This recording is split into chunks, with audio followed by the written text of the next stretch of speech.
Once upon a time, there lived a king in a kingdom. The king was very cruel, and he was very cruel to the people of his kingdom.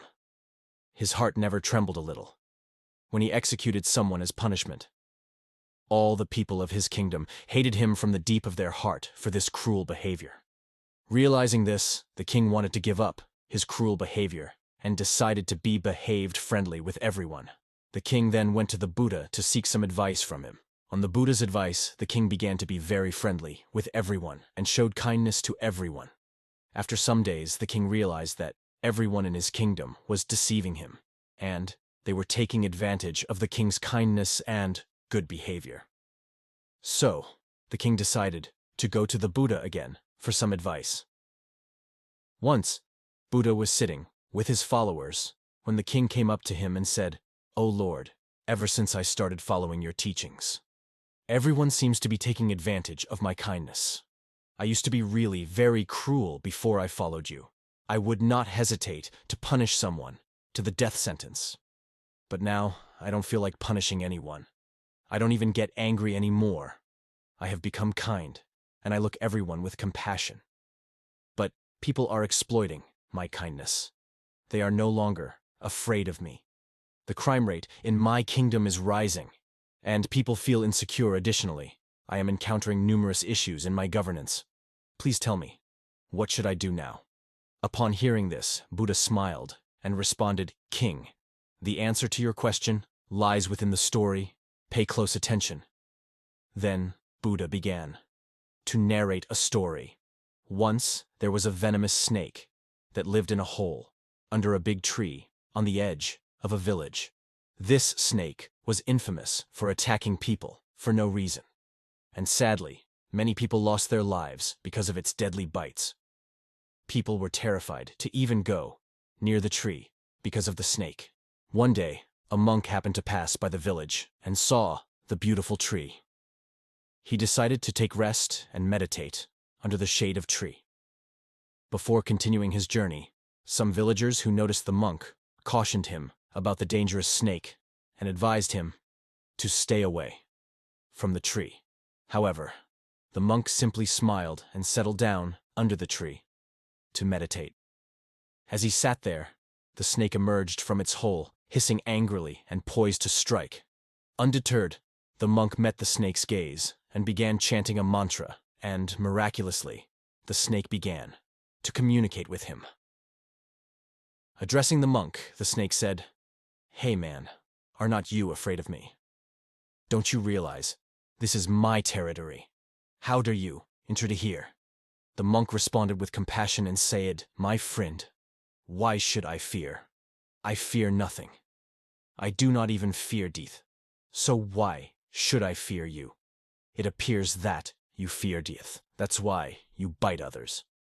The snake was astonished to hear this from the monk.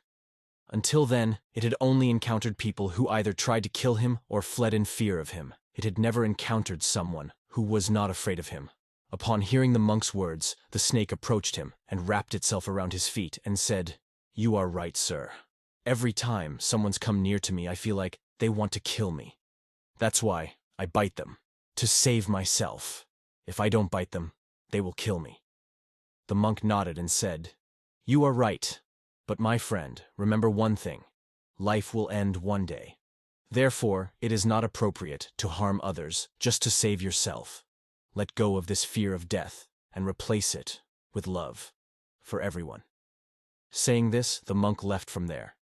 The snake was deeply impressed by the monk's wisdom.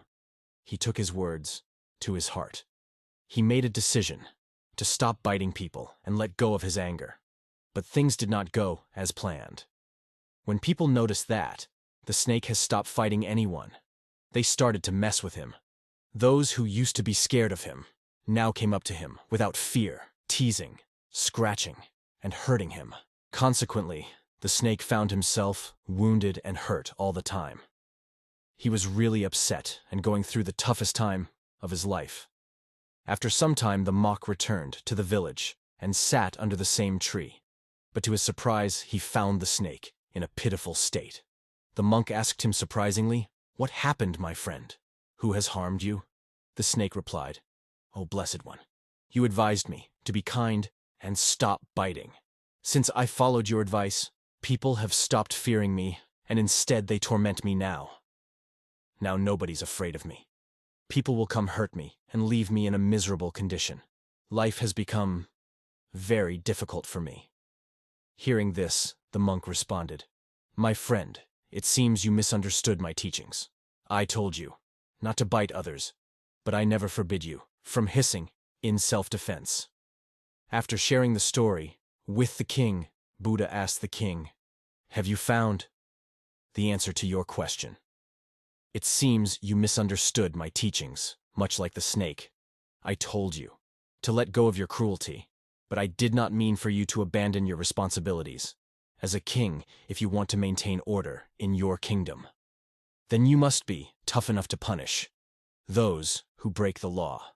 Your people should respect and fear you, or else crime and chaos will spread in your kingdom. Without a strong leader, neighboring states might even attack your kingdom.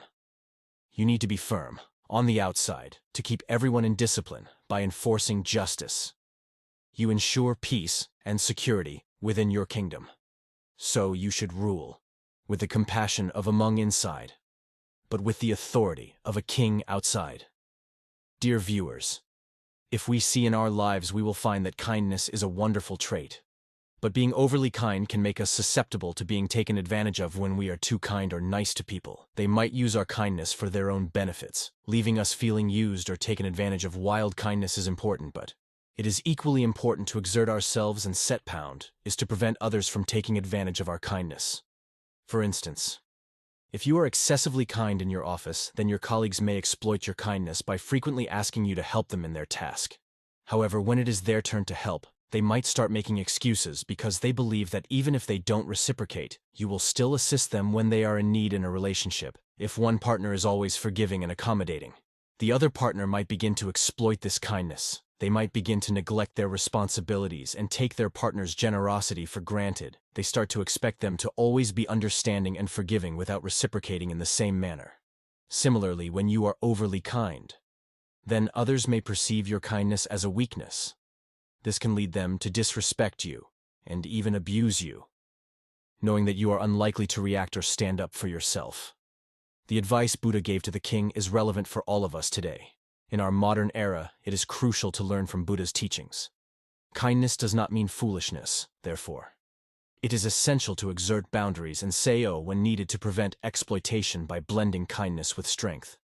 We can navigate life challenges effectively while safeguarding ourselves from exploitation in a world where not everyone cheers our good intentions. Thanks for watching the video. Please subscribe my channel.